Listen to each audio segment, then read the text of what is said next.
This week at the East Brunswick Museum, a variety of local artists and craftsmen displayed their works and demonstrated their talents for Craftsmen on Parade. Quilting, needlepoint, wood carving, stained glass, and other crafts made for a colorful, informative exhibit.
Good evening and welcome once again to the program Consumer Aware. I'm Mary Tenaccio and I'm with your local Consumer Affairs office. Tonight I will share with you some helpful hints on not a very pleasant subject but an important one: what to do if you have an automobile accident. Sometimes when this happens to us, and it's an unfortunate experience, panic takes over, fear, fright, and we do not do the things that we are supposed to do. And we can run into many troubles down the line when trying to think back on information that we should have gotten at the scene of the accident. So all I want to do with you this evening is share some helpful hints. If you have a pencil and paper and can jot them down, there are things that you should go over in your mind so that they become a part of you, so that when you are under tension or in a situation that can upset you or make you nervous, you will automatically do them. They will benefit you in the long run.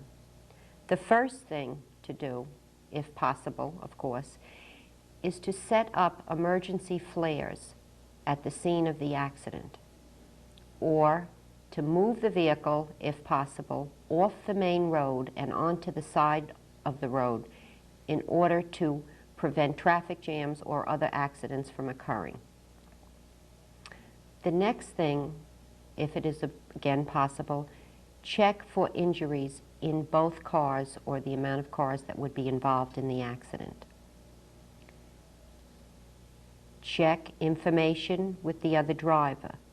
Record not only his name and his address, but all the information that you can possibly get from his registration. Take down the vehicle description and the license number. And remember to record the names and addresses of any other occupants that were involved in the accident. Make sure you also get the name of the insurance company of the other occupant. Gather as many witnesses as possible. Write down their names and addresses. Eyewitnesses can be very important to you later on. If the police are not on the scene of the accident, contact them as soon as possible. If you have the time and you are able to do so, be sure to record the name and the badge number of the police officer and to try and sketch the scene of the accident if you can do so. One other very important thing to remember is never move an injured person unless you are qualified. If emergency help is on the scene, take the names and addresses of the people that came on the first aid squad. Make no admissions, make no statements to any other party at the scene of an accident. If your car has to be towed, make sure you have the name and address of the tower. Again, never discuss the accident with anyone at the scene.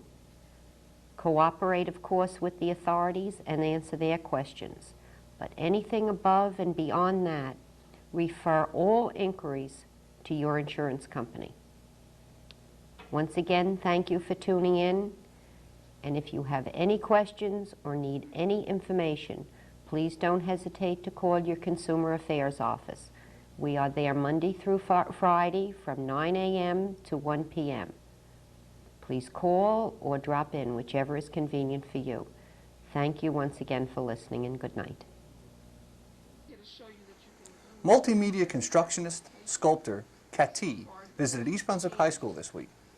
Art teacher Judith Koppel arranged for the visit through an Artist in the Schools grant funded by the New Jersey Council on the Arts. Cathy spoke to students about her sculpture, her message, and the materials used in her work. And she also showed examples of African and oceanic masks and discussed their relationship to costume and ceremony. Much bigger than this, but of course I can't bring any of the big work, but I thought this at least gives you an example not only of the technique of how I build the pieces, but also of the different ideas of surface design. And you can see they're not only painted areas, but these are Xeroxed words that are, I've Xeroxed multiples of things, as I mentioned to you before. And sometimes I use them as in here, this example, in patterns. Other times I use it in a linear design by repeating the word over and over again. And it also gives you an idea. We talked about content in the work. And we said that these pieces not only needed to they're sort of like portrait masks in a way, although many of you don't want to admit to that. But not only that, to have it say something that means something to you. And I mentioned to you last week that I've begun to put words in my work too, and this is sort of the way I've been doing, at least one of them. Afterwards, students created their own masks and tried to relay a personal message, emotional, political, economic, ecological, or social, by using cardboard and found objects as additive sculpture.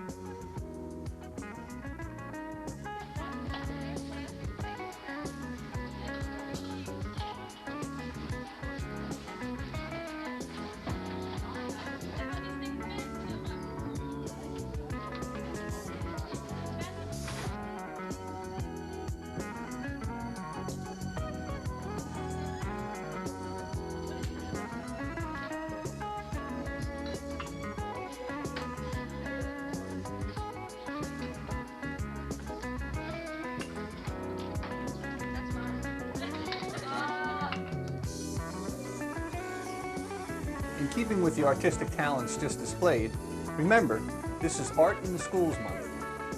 Come down to the library and enjoy the display. The East Brunswick Division of Recreation would like to announce that the new program, Exploring Art Media, which was highlighted in the 1982 Spring-Summer Activities brochure, will begin at a different date than that stated in the brochure. The program is scheduled to begin the week of April 12th and will end the week of May 28th. This program is designed for those who are interested in getting involved in art but are not sure which medium to select. 4 media will be explored during the course: drawing, painting, printmaking, and sculpture.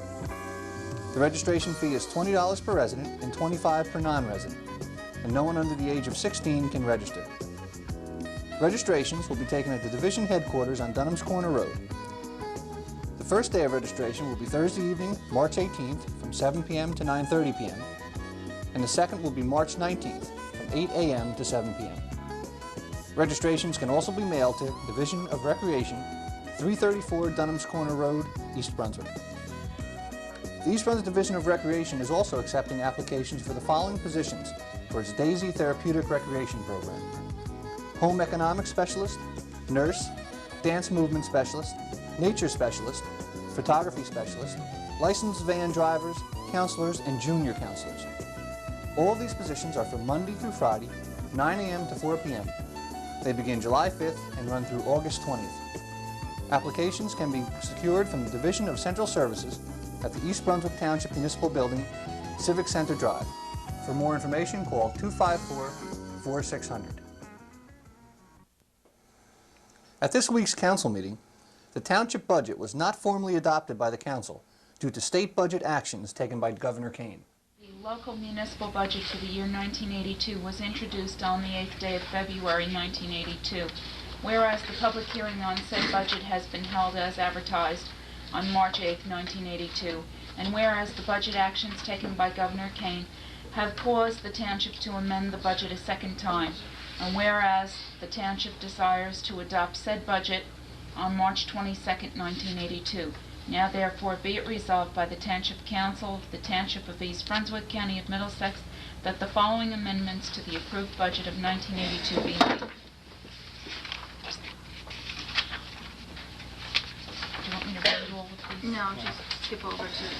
Be it further resolved that 3 certified copies of this resolution be filed forthwith with the Office of the Director of Local Government Services for his certification of the 1982 municipal budget so amended.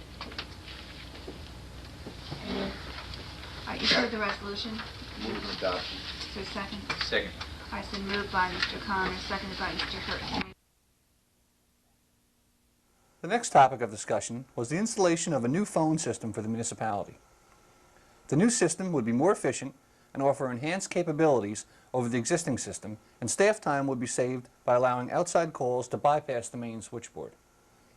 The system, proposed by New Jersey Bell, would cost $28,000 and be funded with capital improvement funds.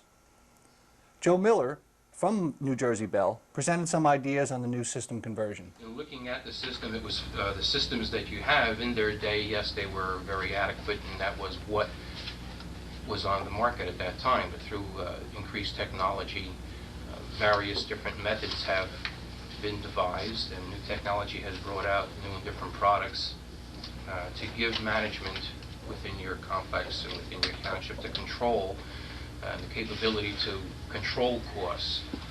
So the system that we'll be talking about is a single system that will combine these three different areas together into one switch. Therefore, it would hopefully and definitely reduce cost of not only operating the telephone system itself, but also increase worker productivity and efficiencies within the complex.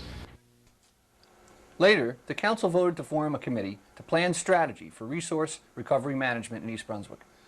John Runyon, Township Business Administrator, proposed the formation of the committee. Basically, as a reflection of some conversations that the staff had in consultation with others, that a joint steering committee on resource recovery, in fact, be created by the mayor and the council, would include 9 members, 2 members of the council, 2 members of the planning board, 2 members of the zoning board, and 2 members of the environmental commission. Mayor, if I didn't mention that already, that would be a total of 9. This joint steering committee on resource recovery then would be responsible for coordinating the process of review here in the local level in the township of East Brunswick, and for making recommendations to the mayor and full council on whatever positions might be appropriate from time to time with regard to the application that's pending. It would be recommended that this group, the first meeting then, under their aegis would be the Monday, March 29th meeting in the library, which would be to which have been invited already the full membership of all those boards to receive the presentation by our consultants, Rogers, Golden, Halpern and Associates. The next. Oh, wait a minute, John. I'd just like to point out for the record that the report for Rogers, Golden, and Halpern essentially establishes criteria by which to judge. That's right. A facility such as the Wheeler Fry application, but doesn't really make any specific recommendations on a particular application. That's correct.